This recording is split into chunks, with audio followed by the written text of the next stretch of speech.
আসসালামু আলাইকুম। সবাই কেমন আছেন? আমি তো আলহামদুলিল্লাহ বেশ ভালো আছি। বরাবরের মতো আরও একটা নাস্তা রেসিপি নিয়ে হাজির হয়ে গেলাম।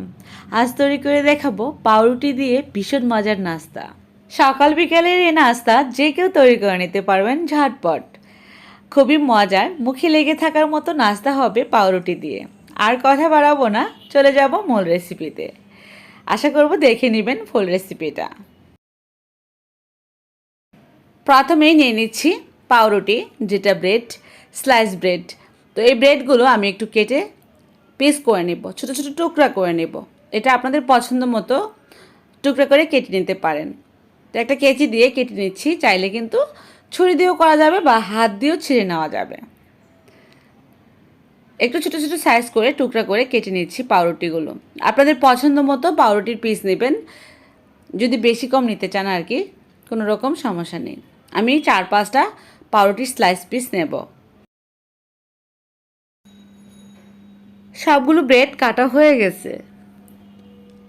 এবার কিচেনে চলে যাব। তার আগে নিয়ে নিচ্ছি 5টা ডিম। আমার লাগবে আজকের এই নাস্তার জন্য 4 থেকে 5টা ডিম। চাইলে বেশি কম নিতে পারেন, এখানে কমও নিতে পারেন। তো আমি 5টা ডিম নিলাম। ডিমের জন্য লবণ দিয়ে দিচ্ছি স্বাদ অনুযায়ী। কাঁটা চামচ দিয়ে একটু ভালোভাবে ফেটিয়ে নিতে হবে ডিমটা। ফেটানো হয়ে গেলে এবার চলে আসলাম কিচেনে। চুলায় একটা প্যান বসিয়ে দিলাম। প্যানটা গরম হলে দিয়ে দিচ্ছি বাটার। বাটার দেওয়ার পর দিয়ে দিব ব্রেড। হালকা ভেজে নেব ব্রেডগুলো। চুলার হিট লো রাখতে হবে এই পর্যায়ে, না হয় কিন্তু এই ব্রেডগুলো পুড়ে যাবে। হালকা ফ্রাই করার পর সুন্দর একটা কালার আসবে। এই তো ঠিক এই পর্যায়ে দিয়ে দিব আমি এখানে 2 টেবিল চামচ পরিমাণ রান্নার তেল। আমি অলিভ অয়েল দিচ্ছি, আপনারা চাইলে কিন্তু এই জায়গায় ঘি দিতে পারেন বা রান্নার তেল দিতে পারেন। আবার চাইলে কিন্তু বাটারও দেওয়া যাবে। যেহেতু ডিম দিব এখানে, এবার ফেটানো ডিম দিয়ে দিচ্ছি। ডিমের মিশ্রণটা ওপর থেকে আস্তে আস্তে করে ঢেলে দিব।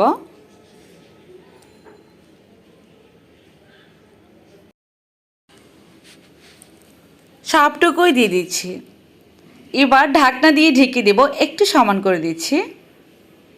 চুলার হিট থাকবে এই পর্যায়ে একেবারে লো হিটে। 1 মিনিটের মতো লো হিটে রাখবো ঢাকনা দিয়ে ঢেকে। এর মধ্যে নিচ থেকে কিন্তু ডিমটা সুন্দরভাবে ভাজা হবে। আমি এবার উল্টিয়ে দেব। একটা পাশ হয়ে গেছে, এভাবে উল্টাতে হবে। একটা প্লেট রাখবেন এই প্যানের উপরে, তারপর ধরে হালকা করে উল্টিয়ে দিলেই হবে।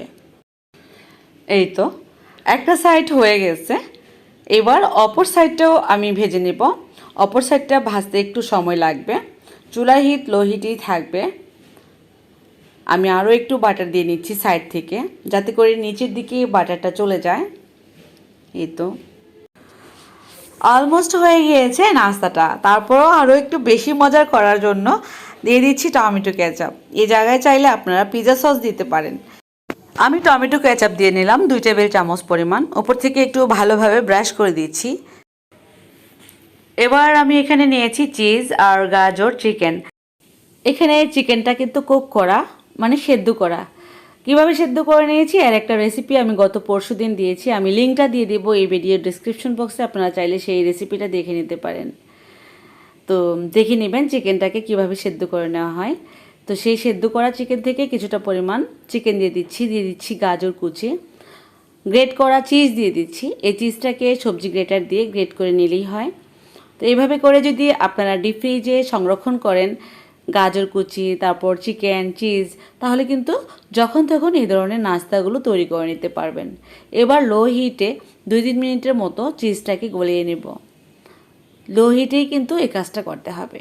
এই তো নিচ থেকে হয়ে গেছে আর উপর থেকে চিজটা মেল্ট করা হয়ে গেছে। আমাদের নাস্তা রেডি। এবার আমি সার্ভ করে নেব। এটা ব্রেড পিৎজা। এত বেশি মজার হয়, আপনারা খাওয়ার পর নিজেরাই বুঝতে পারবেন। সবশেষেই বলছি কথাটা, একবার যারা ট্রাই করবেন বারবার ট্রাই করতে ইচ্ছে করবে, মানে বারবারই বানিয়ে খেতে ইচ্ছে করবে। ঠিক এমন পিৎজা রেসিপি হবে এই ব্রেড দিয়ে। আশা করি আমার আজকের রেসিপিও আপনাদের কাছে ভালো লেগেছে। ভালো লাগলে অবশ্যই আমার পেজে লাইক দিয়ে রাখবেন, আমার চ্যানেলটাকে সাবস্ক্রাইব করে রাখবেন, আর কমেন্ট বক্সে আপনাদের মতামত লিখে জানিয়ে দিবেন। আমি ঠিক এভাবে করে কেটে নিচ্ছি। চিজে ভরপুর ভীষণ স্বাদের এই পিৎজাটা পাউরুটি দিয়ে তৈরি করা যায় খুব সহজে, যখন তখন তৈরি করার মতো নাস্তা। একটা পিস খেলেই পেট ভরে যাবে, অসম্ভব মজার। আজ তাহলে বিদায় নিব। সবাই ভালো থাকুন, সুস্থ থাকুন। আল্লাহ হাফেজ।